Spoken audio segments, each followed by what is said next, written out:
well, Dr. Wynn lied to you. And this is my dentist office that I go to. Now, they play this movie and I'm watching, they actually have real root canal going on, so you actually see the person, and I'm sitting there and I'm like, why are you gonna show me the pain that I'm gonna have later? When I'm already in pain now, because Dr. Wynn, dead stupid head over here, has been poking for 15 fucking minutes in my fucking mouth. And at the end of this whole thing, I walk up to the front, all the 30 bitches are up here, and she's like, well, that'll be $50, please. Really? Why am I gonna pay $50 to walk into this place? You poke me, you give me more pain than I had when I came in. I at least want a balloon or something. I walked out of there that day with a $50 green balloon. Needless to say, my tooth is fine. They ripped it out. We're all good. The specialist was good. Was somebody knocking on the door? Don't answer, there's a door down there. I done lost my train of thought. Oh yes, they ripped it out. Now, at this place, I walk in, and it's not like this is a nice, clean place. They have nice equipment. There were two dentists there. It was endodontics. He gets in my mouth, puts those dental things that opens the mouth. And I'll tell you this, do not ever wear headphones while somebody is digging in your mouth.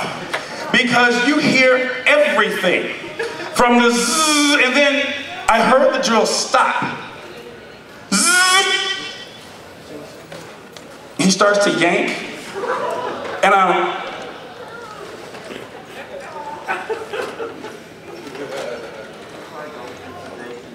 took him 20 minutes to get that drill out of my mouth. I wasn't in pain, I was numbed up. Yeah, I couldn't feel shit. So I'm sitting there with my headphones in, pulling forward, and my dentist, the endodontics person was named Dr. I think it was Dr. Wynn as well. Not the same dude, same last name. And at the end of all that, they rip the tooth out, he drops it, and it goes in my nose. I am laying there, he gets the tooth, he didn't, because you know, normally they break the tooth, but he was able to actually get the tooth out. He pulls it out, and he's fumbling with it, and it just goes, bloop.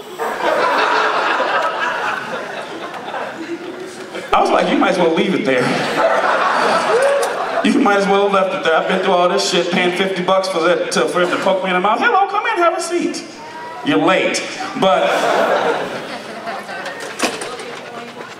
outside of that, my teeth are fine now. I am not in pain, and I'm here at AC.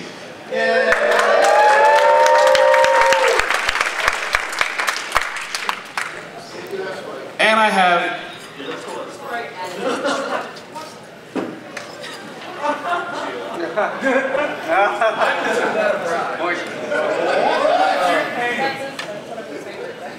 I want to live tonight, so I'm not going to finish both of these. Now, how many people were poor growing up? And I don't mean poor as in you didn't get what you want. I mean poor as in you might not know when your electricity bill is going to get turned off. Not knowing when you're going to eat the next time. Sucks to be y'all, because I wasn't that poor. But I had friends that were that poor, and I have a story to tell about them. Now, in the 4th grade, 5th grade, you develop real close friends. Some of the best friends you probably will have during that time. Now, but I didn't even take a drink. So now you gotta take another one. No, I need to make it through the rest of the show. But what I will do, before I talk about my deadbeat friend,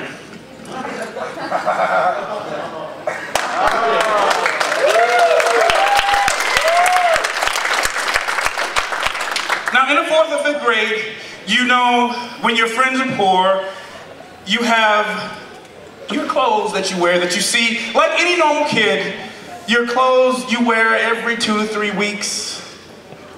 Maybe about then, you have your friend in the 4th grade. My friend's name was William. And poor William, he was dirt poor. Sorry, that's how it was. Now, in the 4th grade, he got new kicks, new shirts, things like that. Now, in the 5th grade, you would think you would move on. You start seeing the same shit. Now, you don't notice at first, but what you notice is the pants starting to ride up. Like what for those of you who are older, understand what flooding means. When they start riding up, the shirt is not tight. Well, the shirt is tight, but not in a good way. It's like it's tight right here. Not down here where you can show your little midriff, or up here where you push the titties in because he wasn't a small dude. But right here, so it pushed his titties up and pushed his stomach out with the high waters over here. Now, I said something to him because I didn't want to embarrass him. I was like, hey dude, you're flooding. Clap if you know what that means. Y'all some young motherfuckers in here if you don't know what flooding means. Flooding means you walk around, your pants are too short, and you walk around like this all day. You're waiting for a flood, that's why. Now, my poor friend, he went home, and I guess I kind of hurt his feelings. He went home to his mom, and I guess he told his mom, I need some new pants. He comes back to school with attachments to the bottom of his pants that made it to the... They were multicolored, different lengths on both sides. They were attached with safety pins.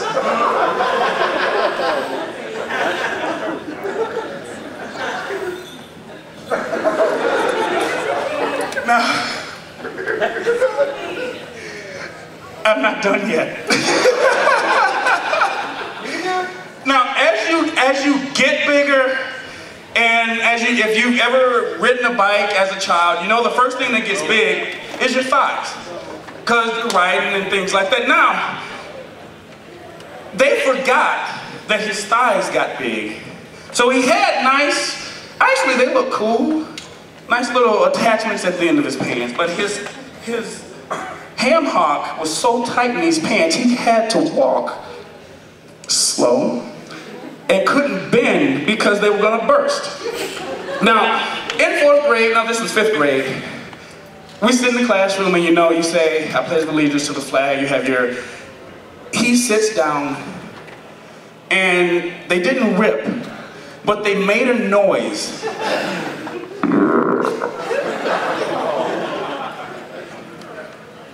Didn't rip. And I was sitting right behind him like, oh God, here it comes. It was literally like...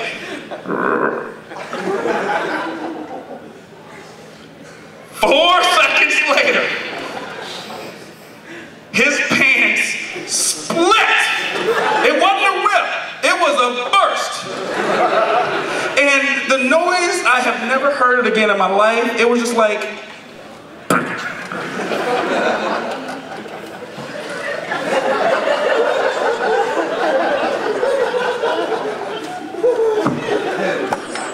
And he's sitting in the seat with his ass hanging out because his poor underwear was old too. And he had holes in his underwear.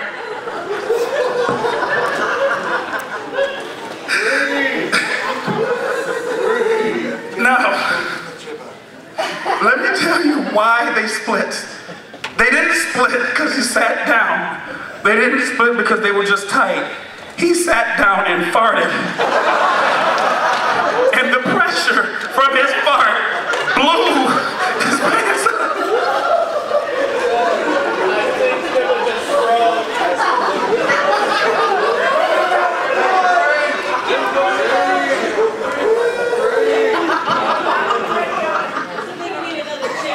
I need another drink.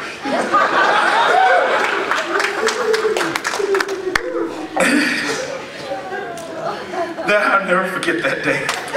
Now, there are a couple other ways you can find out if you're poor or not. Around Halloween is a big time. If you were poor, you never had the full outfit. You had maybe the shirt If you were Superman, because I was Superman one year, and this is where the little poor in me showed. I was Superman one year and we couldn't afford the actual outfit. So my mom bought me the shirt. It looked cool. Now, Superman's cape was, what is it, red and blue? Red. It was just red. My mom, she took a bed sheet. Hello. Good. We have to check out the lighting system. Oh, okay.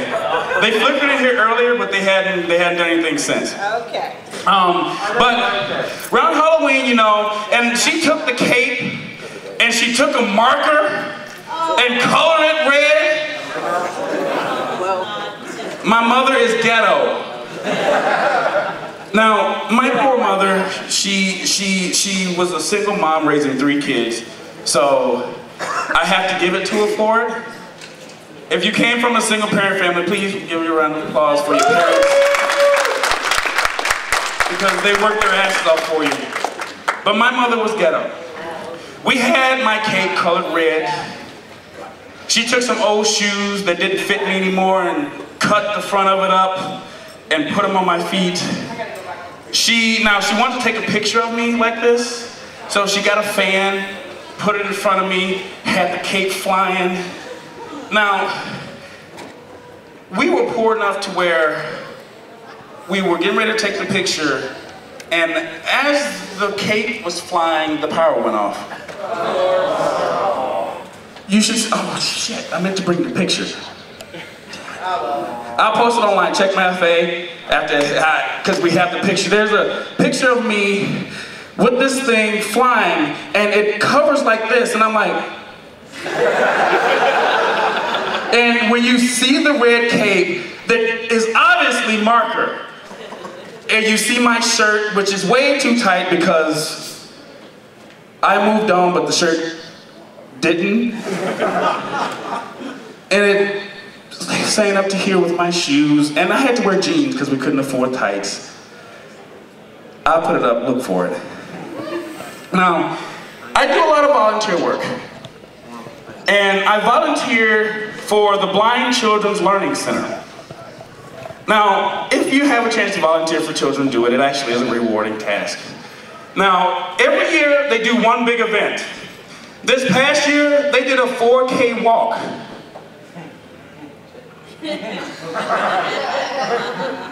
Blind children,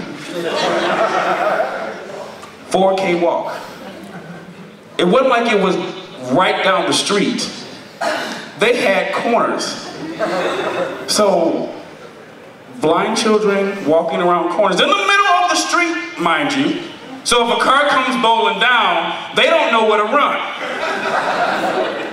We do the 4K thing. I mean, the parents are with them. We're walking around. We get to the end where they make it back. Now, they throw this huge event for these children. They have carnival games that you have to throw something into a bucket.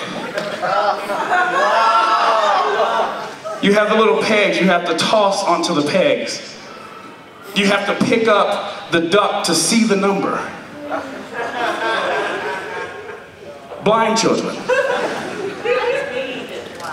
If it was me, I would have, and they, wait, no. They even had a climbing wall. You know the little rock wall?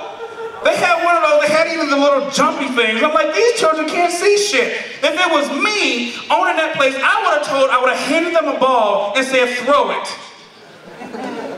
Yay, you won, here's your prize. And they were giving out prizes like tattoos and stuff, like little stick-on tattoos. How the fuck are they gonna see these tattoos?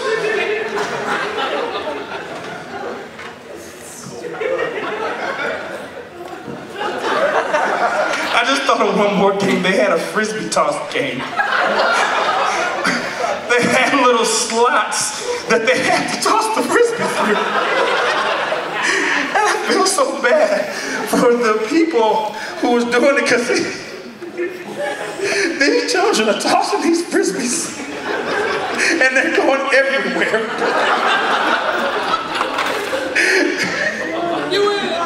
Smacking the dudes in the face. But one actually did make it through the thing. I'll drink for that one. To the children. There you go. For the blind children.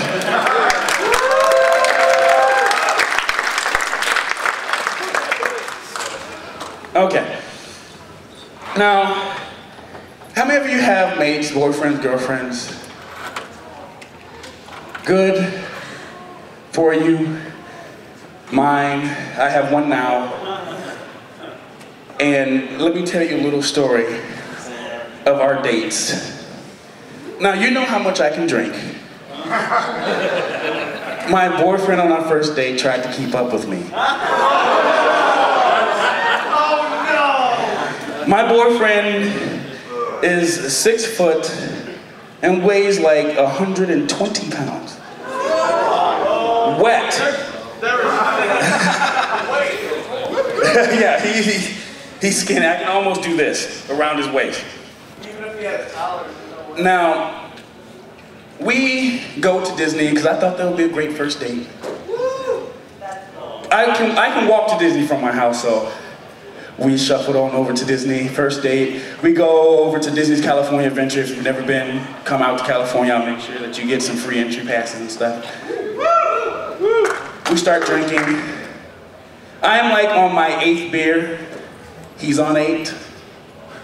I go to 9, he goes to 9. I go to about 10. He's on the floor. At Disney now. He went up to the, and I have never seen this in my life. He went up to the little thing, and I said, 2 beers, please. And she handed us and said, is he okay? And I'm like, he's fine. I didn't know what he was doing. He's back here.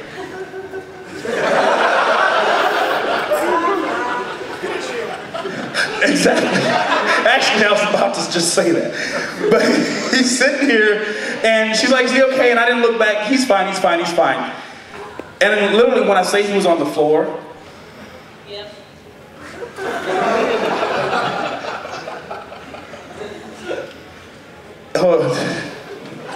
then we go home. I get him out of Disney, we go home.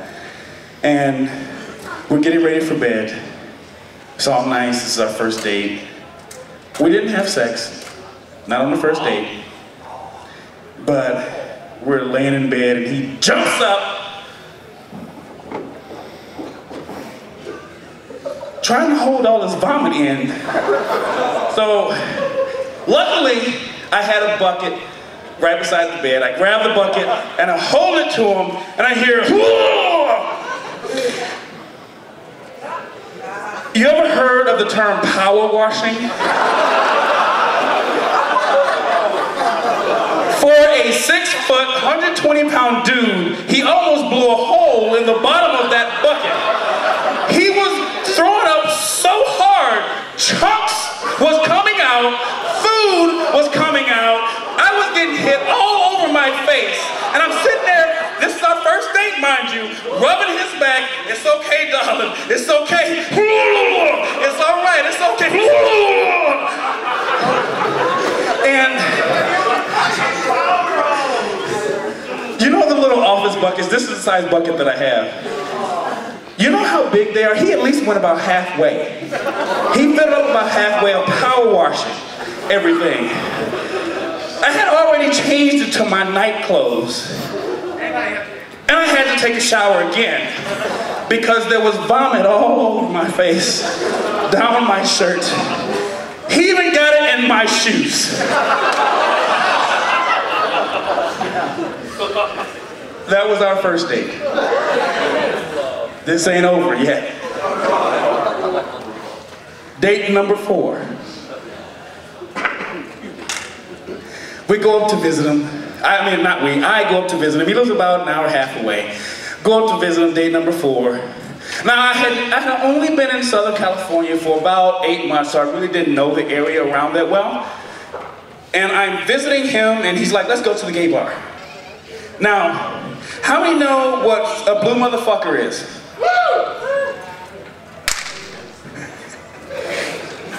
How many know if you're from California, it's called an adios motherfucker?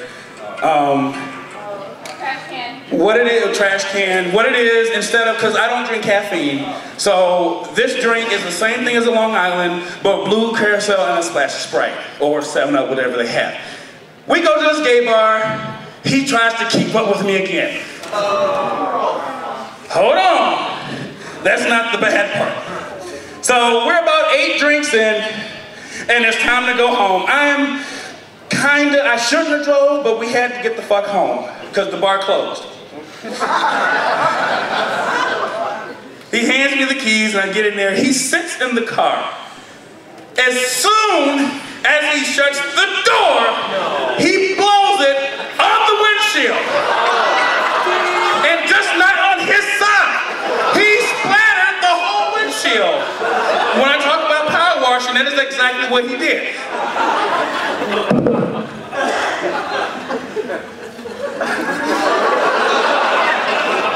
Now, how many people know what potato noodles are? They're little clear noodles that suck up the color of everything. Now, we had that for lunch, and we have these blue drinks.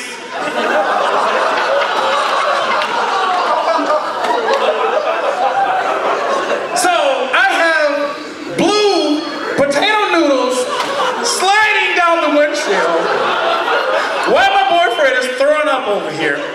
And I don't know where the fuck I am because this is my first time in the city. Daryl, how do we get home? Make a boo! I'm trying to get us home, and every time he opens his fucking mouth, he throws up. You're gonna make the right ooh! You're gonna make a ooh! You're gonna...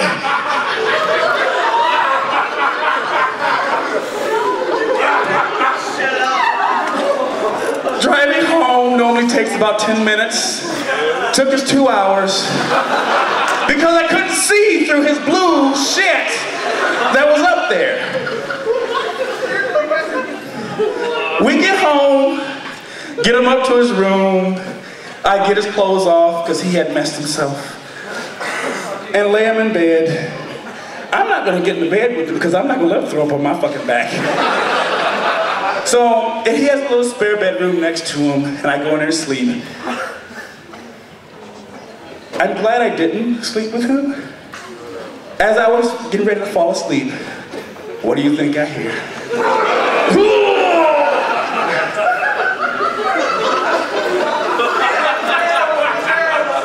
And I'm like, he done thrown up on me already. I'm not going in there, he can sleep in his vomit. Now, what I didn't tell you was driving home, I had my little, my phone was in my pocket, and I finally got the address out of him. I pulled my phone out, he had vomited in my pocket. I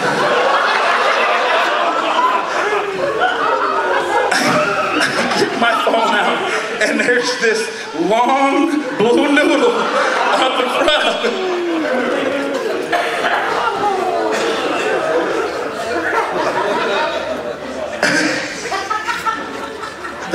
That was a night, but needless to say, we're still together. I probably should, after all that. No. He's not here, so that's why I can talk about him. But people are videotaping this, so I'm sure he'll hear about it. You're back.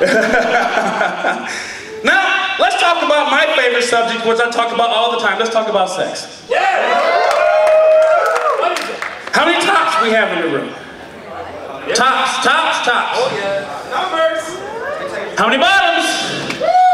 How many versatiles? Good. Versatile. I tend to be on the versatile side. Now, when we first had our first sexual encounter, I just happened to be the top. Now, I am pumping my ass off, and he's just laying there. And he's gonna stop. You see how much I'm sweating? He stops me and says, "You're beaten up." And I stop. I'm like, I'm over here doing all the goddamn work. You don't want to just laying there moaning like a damn bump on a log. How about you flip over and do some work? You'll sweat too. Now, how many of you like to take showers with your mate? I don't. The reason being is because you get stuck in the back of the fucking shower while you get the mist of all the water hitting them, cold as hell.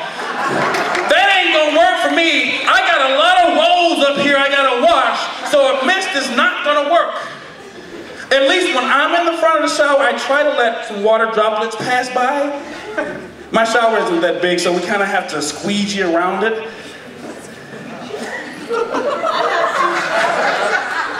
Solve that problem with 2 shower heads. That might work too. But this little 6 foot, 120, I don't know how he blocks all the water. I will never shower with him again. No, There ain't no I'm tired of being cold in the back of the fucking shower. That ain't working for me. How many people have fetishes? We're furry. If every one of y'all didn't raise a motherfucking hand. There are people who like whips and chains in the bedroom. How many people like whips and chains? 2 hands on it. I've been locked up by the police. I don't like the chains. I've been there and it wasn't fun for me. Now, how many people like whips? I wasn't a slave, but I heard about it. Whips and chains don't work in my bedroom. He doesn't like it either, so I'm good. But my last little statement here, man, I just forgot it. I'll take a drink.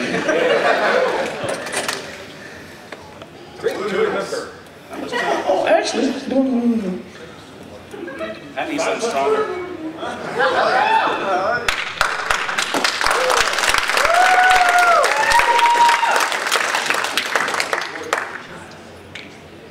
My last little statement is make your way out to California sometime and we'll go hang out with my boyfriend. And you get to see him try to keep up with me. I want every single one of you to see this. I don't know. I don't want to see the end. No, yeah, you do. It is so funny to see him throw up. It is so funny because as skinny as he is, how many of you have seen Scary Movie? You know when the main woman is riding him and he shoots and all his insides go in? That's what my boyfriend looks like when he throws up. Everything goes in. I swear you can see his spine when he throws up.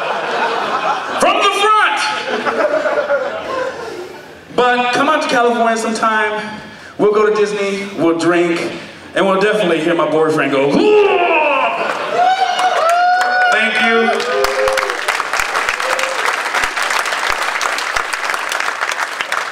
Have a great night, have a great Anthrocon, drink a lot of booze. Come to the First You Dance competition on Sunday at noon. There's a lot of good dancers this year. Is Zach gonna be there? I have no idea. I won't win if he is. We actually had to cut people this year. We only have 20 slots and 38 people came out for it. So you get the best of the best in the fandom for the First You Dance competition. Actually, I have some time. Questions? What sound did you make while your tooth was hurting? Did it happen to Cindy and ow? Ow. Where's Aunt Jamila? Oh, please. Ow. Y'all made it for me. No, when your tooth hurts, you really can't make a noise. It is, you're like...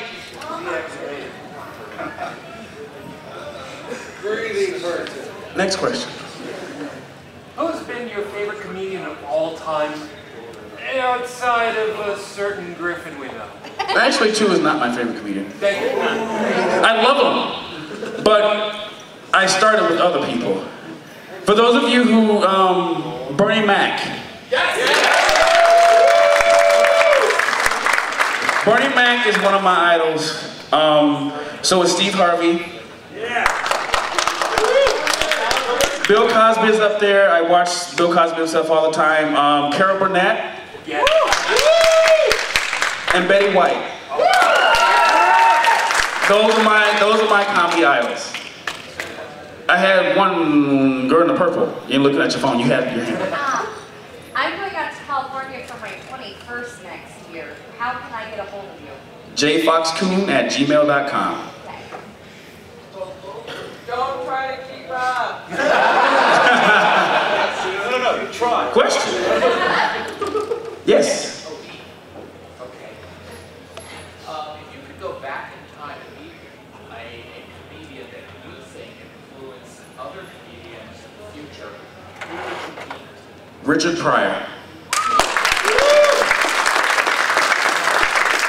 Now I know I get up here and talk about a bunch of stuff, but Richard Pryor was the first black mainstream comedian out there, and he did a damn good job. And he has inspired probably, his comedy style started that comedy style, and that's what transcended through a lot of people for nowadays. So I have to say that, yes. Can we have a Disney story? Disney story. Disney story. We know you rate Mickey. I won't say it on stage, but I work for the magical place on earth. I'm trying to think of a good one. Actually, I'll come right back to that. Let me answer another question. No, I will come back to it, I promise. Yes. Whose car was it? Yeah, Whose car was it? Your car? Oh, it wasn't my car. Oh, it wasn't. He would have been in Pacific Ocean if it was my car. Do you want a Disney story with a child? Or a child, or one with an adult? I'll do both. There's this, what's called Mickey's Fun Wheel at Disney. And you get on the Ferris wheel, it actually slings and slides while you go around. It has these tracks. And this is the kid story. I'm standing in line, I'm sorry, this is another vomit story, so if you're tired of vomit. And I'm standing in line, and the little thing is swinging up at the top. Now, imagine these things, they're actually encased in with wires and barb and all sorts of stuff. And I hear, "Let me out of here! Get me off this thing!" Vomit shot out from the side of it. They were at the top, so they got everybody below.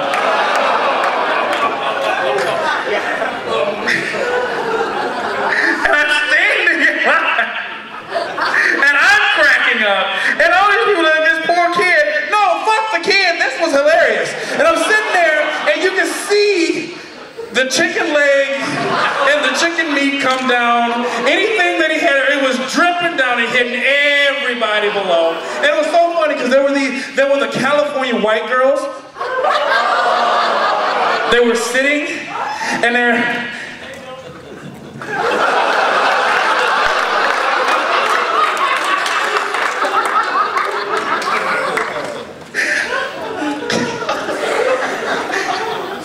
that's the kid story, the adult story. There was a very molecularly advantaged dude. It's not challenged, some people like them big. So it's molecularly advantaged or molecularly gifted individual driving the little cart through Disney. He gets to a point, if you've ever been to California, and like I said, Disney's California Adventure, I love going. There's a pool, not a pool, but a pond in the center. His brake stopped working. Oh no! So there is this molecularly advantaged individual.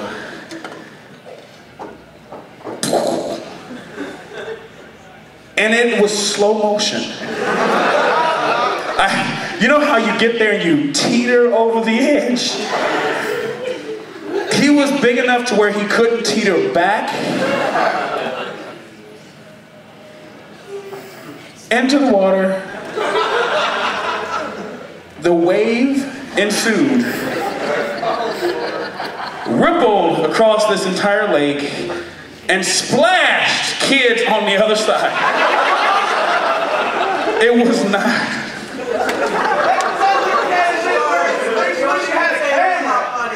No, I wasn't gonna say it wasn't funny because it was funny as hell.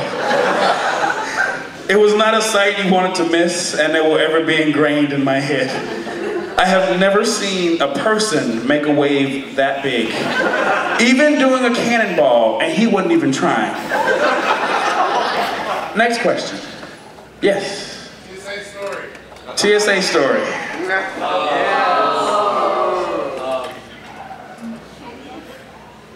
The baby.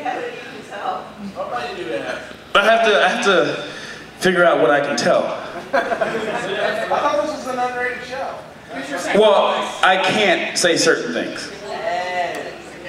Like what? Jibba, sideways question. At what age will you finally be able to tell us? As of right now, I'm undefinitely. Undefinitely, not indefinitely, undefinitely. So that means until they, and probably until I die, certain things won't happen. TSA story, TSA story, TSA story. Can I tell you about when I went through the TSA? Detroit. Oh gosh. Has the new body scanners. No. And I was going to visit my friends in Detroit, and I go through the body scan. You know how they ask you, do you have anything, or do you want to go through this? I don't care, you can look at my body. I'm voluptuous. Now, I get into the scanner, the thing, and I'm waiting for the person to wave me through. Nasty bitch. And the lady comes back, stay there, stay there, stay there. So it goes again. I'm like, sir, we need you to come back out here, please. So they already saw my goodies. And I'm standing out here waiting for what happened. And I go back in, we do it again. And the guy comes up and he whispers in my ear, because he don't want to say it out loud. He was like, your skin complexion won't let us see through to the other side.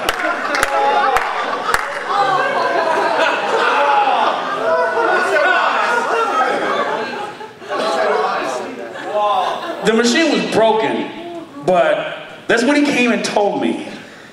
And I'm standing there and I'm like, well, I know I'm black, but I'm not African. And you know what I mean by African. The people whose lips are purple, I love them. I love my Africans, but let me get off of that. I'm not going to go any further. Question? Yes. Why was I Ruined Your Face so damn funny?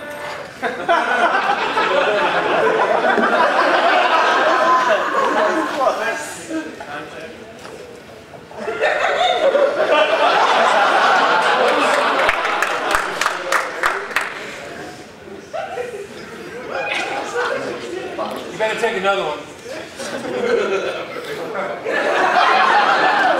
Chug. I did that last year. You regretted it, and you were good. No, I didn't regret it. Actually, I went out to the gay bar after that last year. You were still drunk in the dance competition last year. I'm always drunk. You weren't like new drunk. Oh, yeah, true. I Ruined Your Face hit me really hard because me and two, earlier that day, we were drinking. No. Which we never do. Two and I do not drink, we don't drink. But we drank that day, and we were in his room. Something came on the TV, I don't remember what it was, but all of a sudden, he made this face. And I made one. he made another one, and we kept getting closer and closer to each other. You know how when you make faces with people, and we got close enough. Two sneezed in my face. That's why Ruined Your Face was so funny to us. Because he really did ruin my face. Question. Are you thinking Arby's?